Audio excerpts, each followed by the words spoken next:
Good afternoon and welcome to Lunchtime News on Mtv Sports and Punchani Abhidasingha. Let's start off with a look at headlines. The suspect who was arrested in connection to the clash that broke out between the University of Moratuwa students remained. Legal action taken against the company which owns the ship that sank off the coast of Panadura.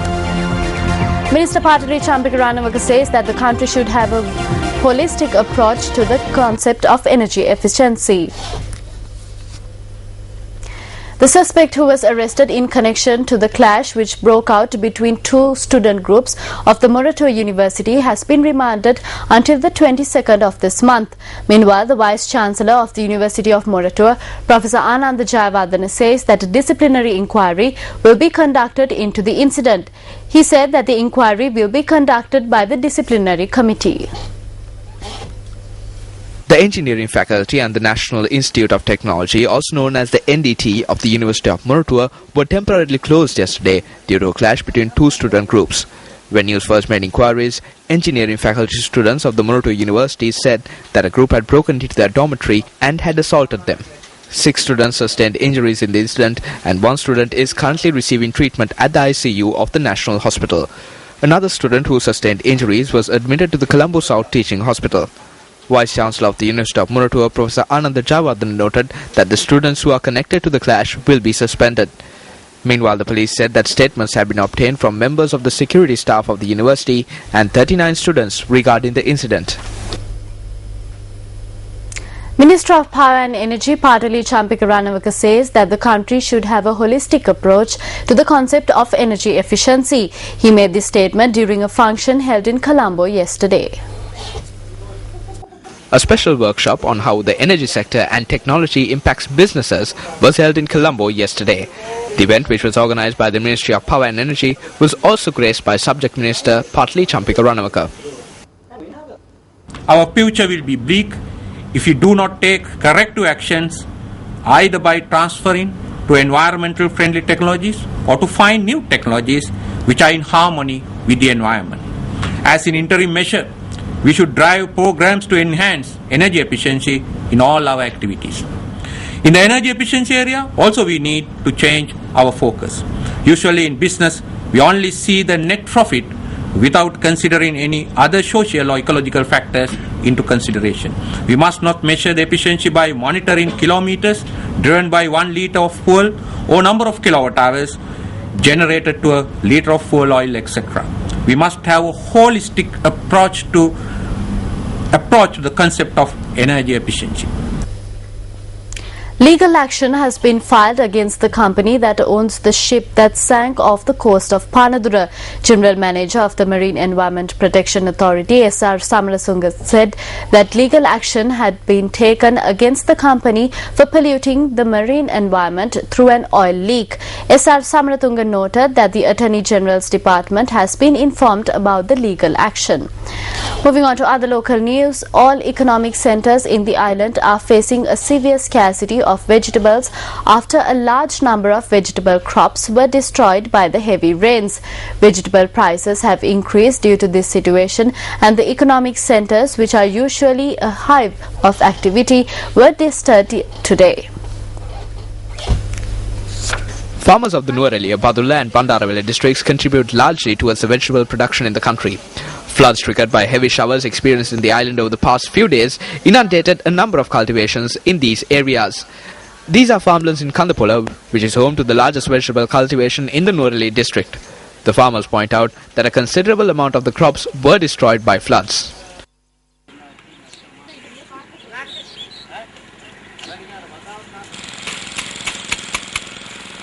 This situation has affected the Special Economic Centre in Nuwara. Vegetable prices at the Special Economic Centre have also increased, despite the centre being located in a district that produces a large stock of vegetables. The vendors say that there is a reduction in the vegetable stocks brought to the market. The Dambul Economic Centre was deserted today as well.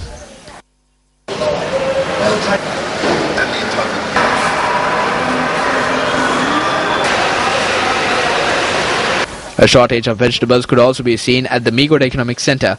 Vendors say this situation could continue for another 2 months.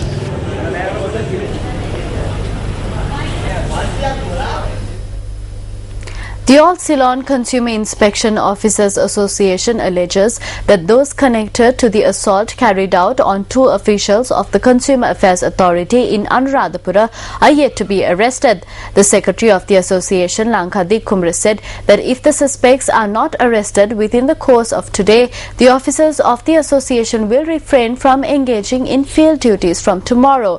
He adds that the individual who carried out the assault is receiving political protection. Two officers attached to the Consumer Affairs Authority were assaulted on Wednesday when they were raiding a restaurant in the Singakanu area. The two officers who sustained injuries in the incident were admitted to the Anuradhapura Teaching Hospital. The Ministry of Cooperatives and Internal Trade noted that this situation arose when the consumer law was to be implemented regarding an expired soft drink bottle which was to be sold at a higher price. An individual who claimed to be the son of the restaurant owner had assaulted the officials of the Consumer Affairs Authority and destroyed their official documents and mobile phones. When News First made inquiries in this regard, a high-ranking police officer in Anuradhapura said that several police teams have been deployed to arrest the suspect, who is currently in hiding. Two individuals died and another was injured in two separate motorbike accidents that occurred in the Anuradhapura Police Division area. A 33-year-old individual died in a motorbike accident which occurred in close proximity to the Army Signal Corps camp located in the Anuradhapura Kandy Road. The police media unit said that the accident occurred at around 2 a.m. today when the motorbike veered off the road after the driver was unable to control the speed. The individual who sustained severe injuries in the accident died upon admission to the Anuradhapura Teaching Hospital. Meanwhile, a 72-year-old woman died in a motorbike accident which occurred at around 6:30 last evening. The accident had taken place in the Parasangaswava area in Anuradhapura Madavachiya Main Road. Another individual who sustained injuries in the accident has been admitted to the Anuradhapura Teaching Hospital.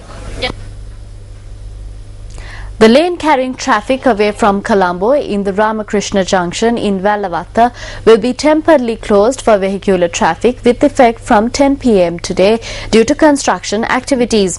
According to the police headquarters, the closure will be in effect for a period of 20 days. The police have therefore requested motorists to use alternative routes during this period. Thereby, motorists travelling towards Gaul could arrive at the W.A. Silva Junction, proceed along W.A. Silva Mawatha, turn right to Hamden Lane, and then travel along Canal Road and Rajaguru Sri Subhuti Mawatha in order to re-enter the Gaul Road. Motorists travelling from Colombo towards Gaul could also travel up to the Vihara Junction, travel along Vihara Mawatha, enter Sri Subhuti Mawatha and re-enter the Gaul Road. During rush hour, motorists could travel along the Marine Drive, enter Ramakrishna Road and turn right onto the Gaul Road.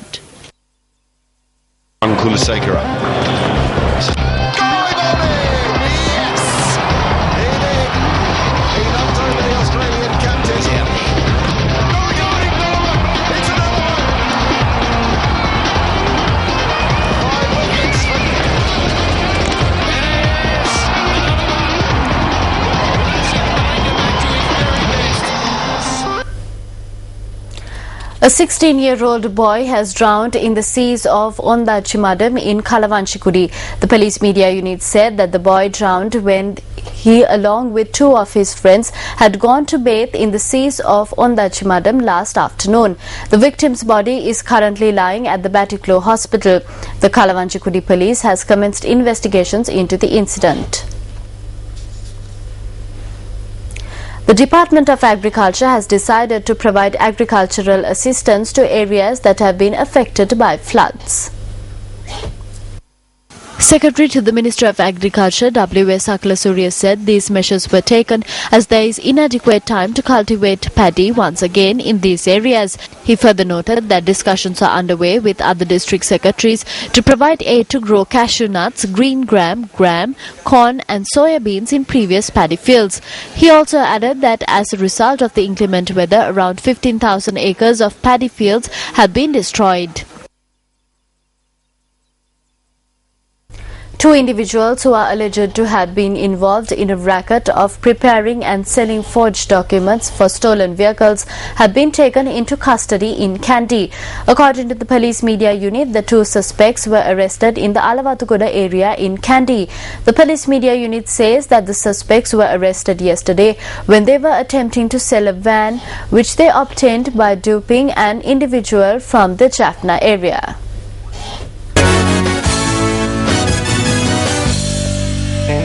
Starting off with some cricket news, the Sri Lankan bowling attack led by Nuwan Kulasekara ripped through the Australian batting lineup to restrict them to a paltry 74 runs in the third one-day international. The game is being worked off at the Gabba in Brisbane. Incidentally, this is the lowest score posted by Australia against Sri Lanka. Opting to bat first, Australia got off to a disastrous start. David Warner managed to score 4 runs before being dismissed by Angelo Matthews. Batsman Nuwan Kulasekara then took over the bowling attack and ripped through the Australian batting order, bagging 5 wickets in quick succession. Oh, that's cut. David Hussey in trouble. 43 is going to need it all. Kulasekara has got a shout, and he's been... Kulasekara. He did. He knocked over the Australian captain and he's done a walk. Index finger and he's out there. Oh my God, another one. It's another one. 5 wickets for Kulasekara. Magic for Sri Lanka at the Gabba. Lasith Malinga inflicted further damage as he dismissed 3 Australian batsmen. Only the last 2 Australian batsmen, Mitchell Starc and Clint McKay, managed to record double figures, scoring 22 and 15 respectively. Australia were bundled out for 74 runs in 26.4 overs, while Kulasekara recorded his best one-day bowling figures of 5 for 22. That's a leading edge and that's going to be out. That's it. The Australian innings is done and dusted. All gone. Batting in reprise, Sri Lanka were 48 runs for the loss of 4 wickets a short while ago. Moving on to more sports news, Sebastian Loeb extended his lead in the Monte Carlo Rally yesterday by winning 5 of the 10 stages. The French world champion's overall time is 3 hours 60 minutes and 29.1 seconds in his Citroën, just 1 minute 34.8 seconds ahead of compatriot Sébastien Ogier in a Volkswagen, who won 2 stages. Sebastian Loeb is only contesting 4 rallies this year, so he will not be able to clinch a 10th consecutive world title. In third place was Spain's Dani Sordo in a Citroën, 2 minutes and 38 seconds behind Loeb. Loeb's teammate Mikko Hirvonen of Finland came in 5th. In 6th place was Ogier's Volkswagen teammate Jari-Matti Latvala of Finland, 3 minutes and 43.2 seconds behind Loeb.